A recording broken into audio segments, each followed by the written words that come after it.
पुणे जिल्हा परिषद आणि पंचायत समिती निवडणुकीची रणधुमाळी सुरू आहे आणि आपण आहोत केंदूर पाबळ गटातील धांबरी आणि पाबळ या गणामध्ये।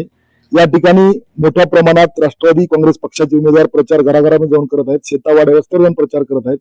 या ठिकाणी अनेक नागरिक आहेत ज्यांनी मतदानाचा विडा उचलून आपल्या उमेदवाराला सभागृहामध्ये पाठवण्याचा संकल्प करून प्रचाराच्या रणधुमाळीमध्ये तेही सर्व सहभागी आहेत।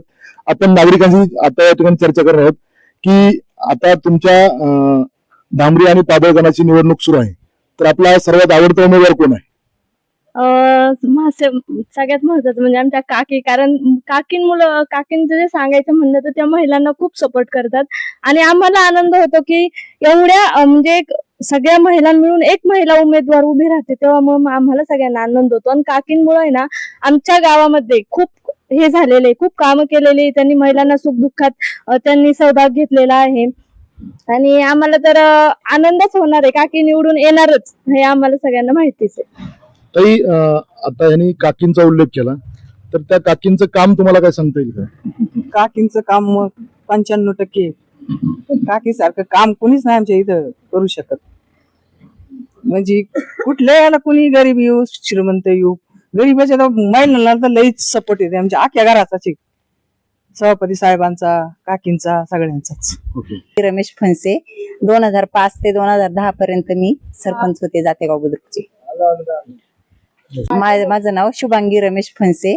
2005 ते 2010 पर्यंत मी सरपंच।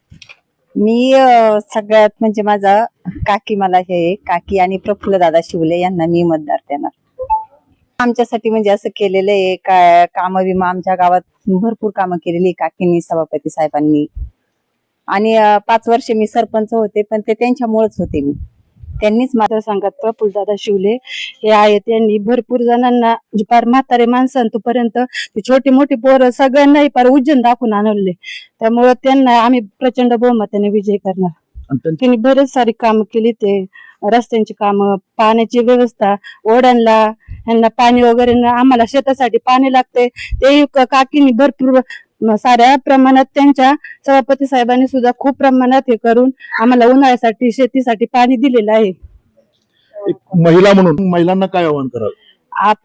प्रत्येक वेळेस पुरुषांना संधी मिळते, कधीतरी महिलांना क्वचित काहीतरी संधी मिळते आणि आता ह्या वेळेस एक महिला उभी राहते, ते त्यांच्या पाठीशी आम्ही नेहमी उभ्या राहू। आणि एक महिला म्हणून मी सांगते की आपण महिलांना विनंती आहे की 5 फेब्रुवारी रोजी मतदानाच्या दिवशी सगळ्या महिलांनी प्रचंड बहुमताने काकींना, शिवले दादा यांनाही प्रचंड बहुमताने विजयी। माझी वाडी माझा अभिमान असणारी पिंपळवाडी या ठिकाणी काय नागरिक आहेत? मामा राम राम। हो, राम राम। का निवडणूक चालली तुमची? हो आहे। काय म्हणतो तुमच्या गावाचं वातावरण? वातावरण चांगलं आहे। चांगलं आहे ना?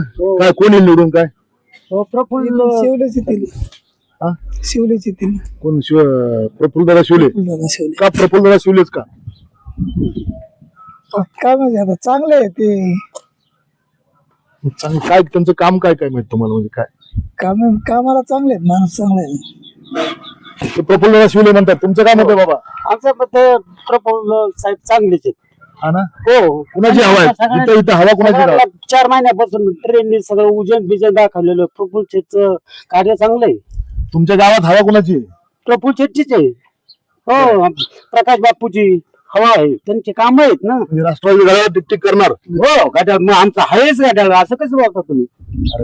घड्याळ आमची एक शिक्की चालणार पिंपळवाडी, कार्य आहे त्याचं। प्रफुल्ल साहेबांनी आम्हाला सगळं अख्ख्या लेडीज बायांना, सगळ्या पुरुषांना, एवढ्या परिसरामध्ये त्यांनी उजेलला दाखवलं, कोण दाखवलं नाही एवढं दाखवलंय त्यांनी। त्यांनी आमच्या गरीब गुरेबाला सगळं सहकार्य केलं, कोणा देव नाही दाखवलं, पण त्यांनी एवढं देव दाखवले, त्याचं कार्य चांगलं। युवक आहेत आणि युवकांचं या निवडणुकीकडे बघण्याचा दृष्टिकोन काय आहे, किंवा युवक म्हणून ह्या निवडणुकीकडे एक युवा मतदार या नात्याने त्यांची काय भूमिका आहे ते आपण जाणून घेऊ। तर नमस्कार, तुमचं न्यूज मेकर मध्ये स्वागत आहे।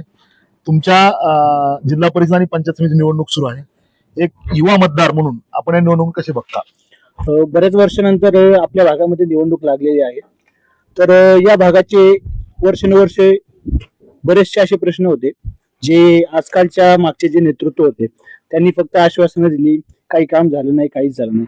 बट आता विषय असा आहे की आमचे जे नेते प्रफुल्लदादा शिवले झालं, पवार काकी झालं, तर यांच्याकडनं एक गावाला एक अपेक्षा आहे ज्या नक्कीच ते पूर्ण करतील. आणि असे पण काही नेते आहेत की जे फक्त वरवरती आश्वासन देतात आहे की हे होईल ते होईल. बट जर सांगायचं झालं तर युवा नेतृत्व प्रफुल्लदादा शिवले यांनी बरीचशी कामं आजपर्यंत केलेली आहेत. आणि अजितदादा पवार असतील त्यांच्या नेतृत्वाखाली, त्यांच्या मार्गदर्शनाखाली अजून पण इथल्या भागाचा विकास होऊ शकतो. आणि जर आपल्याला खऱ्या अर्थाने जर विकास पाहिजे असेल तर प्रफुल्लदादा शिवाय वेगळा पर्याय नाही आपल्याला. प्रफुल्लदादाच का, म्हणजे प्रफुल्लदादा शिवले यांचंच आपण का नाव घेता? प्रफुल्लदादा यासाठी कारण की जनसामान्यांचा तो आवाज आहे, गरिबांना कायम साथ देणारं नेतृत्व आहे. आजपर्यंत त्यांनी कोणाची अडचण असू, कोणाच्या दुःखात असू, ते कायम सहभागी होतात. त्याच्यामुळे आपल्याला जर या भागाचा सर्वांगीण विकास करायचा असेल तर प्रफुल्लदादा शिवले पाटील यांच्याशिवाय काही एक पर्याय नाही आपल्याकडे. बाकीचे तुम्हाला आश्वासन देतील की आम्ही हे करू, आम्ही ते करू, बट ते त्यांची आश्वासनं फक्त मौखिक आश्वासनं असणार आहेत, कागदावरती राहणार आहेत. पण प्रफुल्लदादा जे आहेत त्यांची आश्वासनं एक खऱ्या अर्थाने या गावचा सर्वांगीण विकास करण्यासाठी असणार आहेत. आणि तळागाळात जाणारा माणूस जर कोण असेल तर प्रफुल्लदादा शिवले पाटील. म्हणजे प्रफुल्लदादा हे बोलण्यापेक्षा कृती करणारा नेता आहे असं तुमचं कृती करणारा नेता आहे. त्यांच्या मागे तरुण वर्ग झालं, महिला वर्ग झालं, वृद्ध झाले, सगळ्यांची साथ त्यांना आहे. असं आपण आजपर्यंत इथली लोक जर आम्ही इथं पाहतोय तर आजपर्यंत एवढ्या ग्राउंड लेवलला कोणीच हिंडलेलं नव्हतं, ग्राउंड लेवलला एवढं बारीक काम कोणीच केलेलं नव्हतं. पण हा माणूस एक प्रत्येक घरामध्ये पोहोचलेला. एक लहान मुलाला जर तुम्ही विचारलं प्रफुल्ल शिवले कोण आहेत तर तो एक काय म्हणतात आपल्याचं वाटणारं नेतृत्व कसं असतं की श्रावण बाळ झालं की स्वतःहून सांगतात श्रावण बाळ हा म्हणजे यांनी आम्हाला दर्शन घडवलं, यांनी आम्हाला आमच्यासाठी हे केलं, आमच्या सुखात होता, आमच्या दुःखात होता. एक वेळेस तो माणूस सुखात येणार नाही पण दुःखात 100% तो माणूस कधी पण हजर असतो म्हणजे असतो. पंचायत समितीची निवडणूक पण जिल्हा परिषद बरोबर आहे. पंचायत समिती गणामधून या भागातून आपण कुणाला नेतृत्व देता किंवा कोण उमेदवार असा आहे की जो या भागातले प्रश्न मांडू शकतो? पंचायत समितीचं आलं तर पंचायत समितीमध्ये पवार काकी आहेत, त्यांचं पण नेतृत्व चांगलं आहे. पिढ्यानपिढ्या त्यांच्या घरामध्ये समाजकारण झालं, राजकारणात त्यांचे पिढ्यानपिढ्या येत आलेले आहेत. तर त्यांचं पण नेतृत्व या भागामध्ये चांगलं राहील. आणि माननीय आपले उपमुख्यमंत्री अजित पवार यांच्या मार्गदर्शनाखाली आणि त्यांच्या सहवासाने सगळे लोक चांगले काम करतील. पंचायत समितीला पवार काकी त्यांचं नेतृत्व चांगलं राहील. एक आपण युवा मतदार म्हणून किंवा युवा नेतृत्व म्हणून या भागातल्या युवकांना काय आव्हान कराल? या भागातल्या युवकांना एकच आव्हान राहील की तुम्ही पैशाच्या मागे न जाता जो माणूस आपला आहे, ज्या माणसाला खरं आपुलकी आहे त्याच्या मागे जावा. आणि खरंच जर तुम्हाला या भागामध्ये बदल घडवायचा असेल तर राष्ट्रवादीचे जे उमेदवार आहेत त्यांना तुम्ही प्रचंड बहुमताने विजयी करावा, त्यांच्या मागे एकजुटीने आणि त्यांना आपली ताकद द्यावी, हीच एक युवकांना विनंती राहील. राम राम राम राम राम राम. राम राम. काय शेतातून आले का तुम्ही? हा, शेती झालं. बरं, काय शेतात काय चालू आहे सध्या? शेता आहे, मका हे आता गुरांचं खाद्य. आता आमचे मी देवाचे भक्त आहे, आपल्या कुठेच काही कमी पडत नाहीये. बरं, पण तुम्ही आता इकडं निवडणुकीचं वातावरण सुरू आहे, तुम्ही निवडणुकीत नाहीये का? निवडणुकीत आहे ना. मग कुणाला मतदान आहे तुमचं? आमचं मतदान ज्याने आपल्या माणसाने नेलतं ना त्याच माणसाला निवडून येणार आम्ही. कुणी नेलं तुम्हाला? काय नेलं? शिवले माणसाने नेलतं. कुठं नेलं होतं? ते उज्जैनला असं पाण्याचं आम्ही आपलं मन तिथे शांत झालं. जिथे मन शांतीत आपलं त्यांनी काही सगळं पुरवलं आपल्याला. म्हणजे महाकाल पावणार त्यांना? महाकाल त्यांना 100% पावणार. जिथे आपण बोलतो ना तिथे ते निवडून येणारच. तुमचं काय अजून तुम्ही लोकांना काय सांगणार? लोकांना हेच सांगणार आम्ही, आमचा माणूस तो येणार, शिवले महाराज आमचा माणूस येणार, त्यांच्या पाठीचे आम्ही आहेच उभे. त्याच्या बाजूनेच मतदान करणार. राष्ट्रवादी पण कुणाला करणार मतदान? आम्ही प्रफुल्लदादा शिवले आणि ताईंना. प्रफुल्लदादा शिवले यांनाच का? त्यांनी आमच्या ह्याच्यामध्ये म्हणजे समाजामध्ये सेवा ह्याच्यात भरपूर कामं केलेली, त्यांनी पण मदत केलेली लोकांना. परत महाकालेश्वराचं दर्शन घडवले सर्व महिलांना, पुरुषांना. खूप त्याचं चांगलं काम आहे. आणि पंचायत समिती निवडणूक सुरू आहे, तुम्ही अनुभवी आहात, खूप वर्षानंतर निवडणूक होत आहे. 8 वर्षानंतर स्थानिक स्वराज्य निवडणुकी बघण्याचा दृष्टिकोन कसा आहे? चांगला आहे. फोन करतो काय तुम्ही तुम्हाला तुमचं मत कोणाला आहे? 2 मिनिटात. वर शिवले, खाली पवार. स्थानिक स्वराज्य संस्थेची निवडणूक सुरू आहे आणि निवडणूक सुरू असताना एक युवक म्हणून तू या निवडणुकी कसं बघतो आणि तुला मतदानाचा अधिकार आहे का? हो, मतदानाचा अधिकार आहे. आणि या निवडणुकीचं पाहण्याचं कारण म्हणजे आमच्या केंदूर पाबळ गटामध्ये प्रफुल्लदादा शिवले यांनी भरपूर कामं केलेली आहेत आणि उज्जैन यात्रेचं मोठं कार्य त्यांनी केलंय.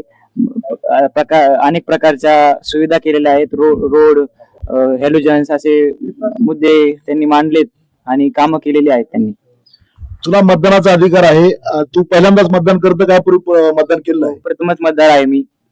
प्रथम मतदार या नात्यानं तू इतर मतदारांना किंवा युवकांना काय आवाहन करशील? प्रथम मतदार म्हणून मी युवकांना असा योग्य व्यक्ती निवडण्याचा प्रयत्न करेल आणि एकदा योग्य व्यक्ती निवडल्यामुळं विकास होऊ शकतो. तुम्हाला मतदानाचा अधिकार आहे? हो आहे आणि पहिल्यांदाच आहे. आता फर्स्ट वोटिंग आहे तू माझं. पण पहिल्यांदाच मतदान करतो. तर तू पहिल्यांदा मतदान करताना तू कुणाला मतदान करणार आहेस? आता आमचं मत असेल प्रफुल्लदादा शिवले, कारण माणूस हा आपल्या हक्काचा माणूस आहे. अर्ध्या रात्रीला म्हटलं तरी तो आपल्यासाठी धावून येणारा माणूस आहे आणि आपलं मत हे व्यर्थ न जाता कुठेतरी एका चांगल्या कामासाठी तत्परी लाभले पाहिजे. प्रफुल्ल